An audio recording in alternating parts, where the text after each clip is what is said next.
ئەم کاتتان باش. بڕێرەکەی دادگای فیدراڵی عێراق 20 ڕۆژە پەرلەمانی کوردستانی خستۆتە دۆخێکەوە کە چەقی بەستووە و نە سەرۆکاتی پەرلەمان و نە پەرلەمانتارەکانیش بەرچاویان ڕوون نییە کە چی ڕوودەدات و پێویستە چی بکەن.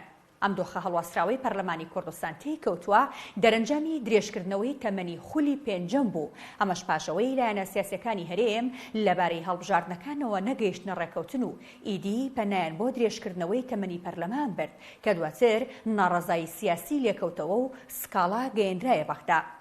دادگای فیدراڵی عێراقیش سکاڵەکانی وەرگرت پاش چەندین دانیشتن و بێنەوبەردەیەکی زۆر لە کۆتاییدا ڕۆژی سیوێکی مانگی ڕابردوو درێژکردنەوەی تەمەنی پەرلەمانی کوردستانی بەنادەستوری ناوبرد. لەو ڕۆژەوە ئیدی پەرلەمان چووەتە سووڕی متبوونەوە.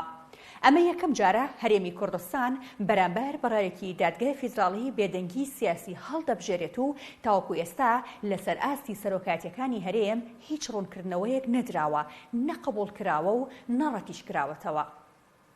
ئێمە ئێستا لە پەرلەمانین، ئێمەش بڵین کاربەڕێکەرین نازام. ئێمە چاوەڕێی قەراری سیاسی ئەم هەرێمین. قەراری سیاسی ئەبێ لە لایەن سەرۆکاتی هەرێمەوە دەربکرێت. ئەم قەرارەی دادگای فیدراڵی قبول ئەکا یا ڕەتی ئەکاتەوە.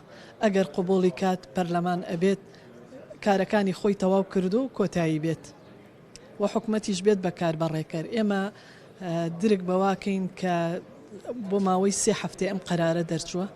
ئایا لە هەرێم چه هەنگاوێک نراوە بۆ ڕەتکردنەوە یاخود بۆ قبولکردنی چاوەڕێی قەراری سیاسین لە هەرێمی کوردستان؟ چه بڕیارێک دراوە؟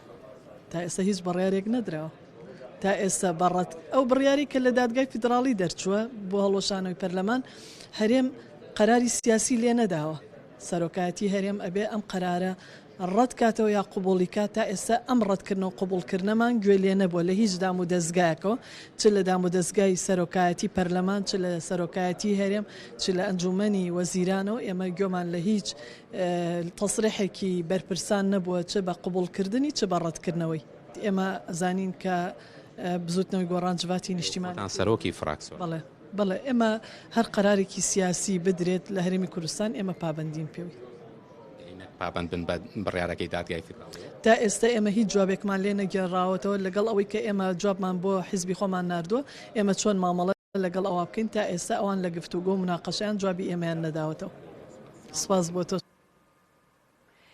ئێستا بەشێک لە پەرلەمانتارانی کوردستان دەڵێن دەوام دەکەین بەڵام کۆنابینەوە. دۆخەکە بە هەڵواسراوی ماوەتەوە و پرۆسەی ئامادەکاریش بۆ خانەنشینکردنی پەرلەمانتاران دەستی پێکردووە. بەڕاستی ئێستا ئەمە وەک دەوام دەکەین کە هێشتا لابەلا نەبووە. بەڕاستی مەسەلەی تا خانەنشینیش هەر کەس ئەوەی خۆی حازر کردی، یعنی خزمەتەکانی خۆی هینایەتەوە ناو پەرلەمان. بەڵام با بڵین شتەکە لە معەلەق دیارە هێشتا. با بڵین ئایا چونکە دوێنێ بوو سەرۆکی هەرێم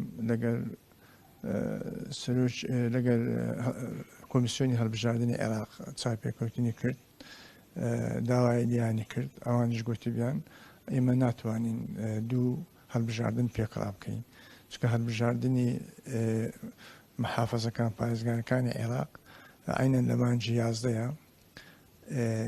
هەڵبژاردننی با بڵێن پەرلەمانش هەر لە مانجی 11 هەرێم سەرۆکی هەرێم 11 ئێعلانی کرد. گوتیبیان ئەمە دەتانی 6 مانگ یا 7 مانگ پاش ئەو هەڵبژاردنەی با بڵین بتانین مەسەلەن هەڵبژاردننی پەرلەمان بکەین. ئێستا لێ وەزعەکە باش دیار نییە. ئایا هەتا هەڵبژاردن باری پەرلەمانتار و پەرلەمان چی دێدێ؟ سەرۆکایەتی پەرلەمان بڕیارێک بدە، چکە گە سەرۆکایەتی پەرلەمان بڕیار نەدا ئەمە وەک پەرلەمانتار ناتوانین مەسەلەن کۆبنەوەکان بکەین. یعنی نەن سەرۆک فراکسیۆنەکان لەگە چێ دابنیشی، یعنی لەگە یەکی دابنیشی هیچ ئەهمیەتی نییە. دەبێت سەرۆکایەتی پەرلەمان لەگەمە دانیشی. ئێستاش هەتا ئێستا لە مابینی ئەو 20 ڕۆژەی دانیشتینە. مدبوونەکەی پەرلەمانی کوردستان دەستەی سەرۆکاتی پەرلەمانیشی گرتوتەوە. زوم زانیوێتی لەسەر ئاستی باڵای پەرلەمانیش هیچ بەرچاوڕوونیەک نییە، نازانن هەڵوێستیان چی بێت و بەرەو کوێ هەنگاو بنێن. ئەو کاتی دادگای فیدراڵی عێراق بڕیارێکی لەبارەی نەوتی هەرێمی کوردستانەوە دەرکرد، سەرۆکاتیەکانی هەرێمی کوردستان و حیزب و لایەنە سیاسیەکان دەست بەجێ هەڵوێستی خۆیان ڕاگەیاند و هەندێکیان زۆر بەتوندی دژی وەستانەوە. بەڵام لەبارەی ئەم بڕیارە تازەی دادگاکەوە تاوەکو ئێستا هەرێمی کوردستان بێدەنگی هەڵبژاردووە، ناگوتوێتی قبوڵی دەکەم و ناگوتوشێتی ڕەتی دەکەمەوە. بە بڕوای چاودێرانی سیاسی هەرێمی کوردستان نایەوێت ڕاستەوخۆ هەڵوێستی خۆی ڕابگەیەنێت. ئەگەر پابەندبوونی خۆی ئاشکرا بکات ئەوە لە ناوخۆدا ڕوبەڕووی ڕەخنە دەبێتەوە. ئەگەر بە فەرمیش ڕای بگەێنێت کە پابەند نابێت ئەوە لە ڕووی سیاسیەوە دەبێتە هۆی دروستبوونی گرژی و ناکۆکی لەگەڵ بەغداد. هەرچۆنێک بێت ئەم بێدەنگیەی هەرێم ڕەنگە مانای ئەوە بگەێنێت کە پابەند دەبن بە بڕیارەکەی دادگای فیدراڵیەوە. باشترین بەڵگەشت بۆ ئەمە جوڵە سیاسیەکانی سەرۆکاتی هەرێمی کوردستانە کە بێهیوا بوون لە کارابوونەوەی کۆمسیۆنی هەڵبژاردنەکانی هەرێم و ڕاستەوخۆ پەیوەندیان با کۆمسیۆنی باڵای هەڵبژاردنەکانی عێراقەوە کردووە تا وەکو سەرپەرشتی هەڵبژاردنەکانی داهاتووی پەرلەمانی کوردستان بکات. خەڵکی دیکەش کە دەیسەلمێنێت هەرێم پابەندە بۆ بڕیارەوە ڕاگررتنی کۆبوونەوەکانی پەرلەمانی کوردستان و هەروەها دەستپێکردنی پرۆسەی خانەنشینکردنی پەرلەمانتارانە.